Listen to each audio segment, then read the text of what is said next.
এটাই সেই জায়গা, চট্টগ্রামের এক টুকরো ফুসফুস, যেখানে রয়েছে সমুদ্র ও সবুজের ম্যানগ্রোভ। এখানে সবচেয়ে জনপ্রিয় জিনিসগুলো হলো সাগরের সাথে মন খুলে কথা বলা যায়।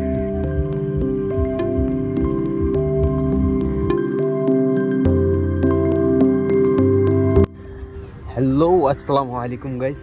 তো আজকে আমরা চলে আসছি চট্টগ্রামের মোস্ট বিউটিফুল প্লেস গুলিয়াখালী।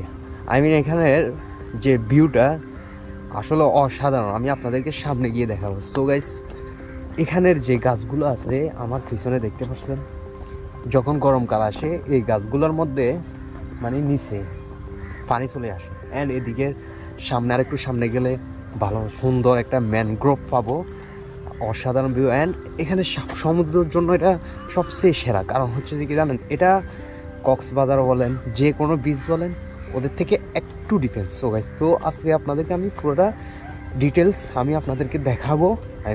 এখন আছি আমি গুলিয়াখালী মেন পয়েন্টে। সো গাইস, এখানে আশেপাশে যে ভিউটা দেখতে পাচ্ছেন খুবই অসাধারণ।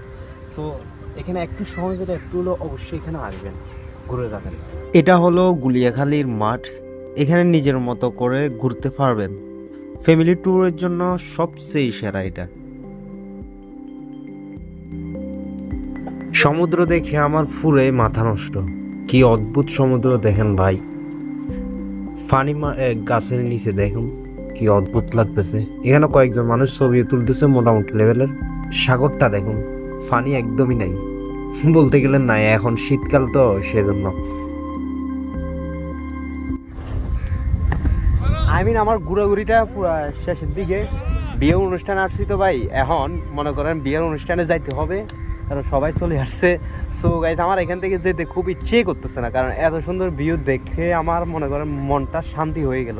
কি আর বলবো, সমুদ্রের মধ্যে এখন পানিটা তেমনটা নাই, তবে একটু সামনে যাইতে হয়। সমুদ্রের পানি কিন্তু ছোঁয়া পাই নাই, কারণ শীতকাল তো, জোয়ার থাকতে হয়। জোয়ার নাই, জোয়ার একদমই কম। সো আমার খুবই ভালো লাগতেছে, আমার যেতে ইচ্ছে করতেছে, কি বলবো আর। আমার পিছনে দেখছেন একজনে এক্সারসাইজ করতেছে আফটারনুনে। এখন সম্ভবত বিকালের কাছাকাছি হয়ে গেল, রোদ উঠছে এখন। সো গুলিয়াখালীর খুব সবচেয়ে সুন্দর মুহূর্ত হচ্ছে সকালবেলা এবং কি বিকালবেলা। সো বৃষ্টির দিনে আরও ভালো হয়, কারণ আমরা তো শীতের দিনে আসছি তো তেমনটা ভালো পাই নাই। তো আরিফ, ওর নাম হচ্ছে আরিফ, আমার ফ্রেন্ড অ্যান্ড কলিগ, দুইটাই বলতে গেলে, আবার ভাই, তিনোটাই মিলে। তো খুব ভালো একটা ছেলে। দেখছেন ওর লোকটা দেখেন ভাই, কি বলবো, ওর সামনে কি আছে ওর নিজে জানে না। লোকটা কেমন অসাধারণ, পুরা মুজিব কোট, ড্রেস আপ দেখছেন, অসাধারণ ভাই। আর আমরা দেখছেন এই যে পুরা কাঙ্গাল স্টাইল। আমাদেরকে এমনি মানুষ কাঙ্গাল বলে, কারণ হচ্ছে যে আমাদের গেট আপ দেখে মানুষ কাঙ্গাল বলে। সো গাইস, ওকে ধন্যবাদ পুরো ভিডিওটা দেখার জন্য। অ্যান্ড যদি চ্যানেলে নতুন হয়ে থাকেন অবশ্যই সাবস্ক্রাইব করবেন, বেল বাটন দিয়েই অন করে দিবেন। সো আসসালামু আলাইকুম ওয়া রাহমাতুল্লাহি ওয়া বারাকাতুহু।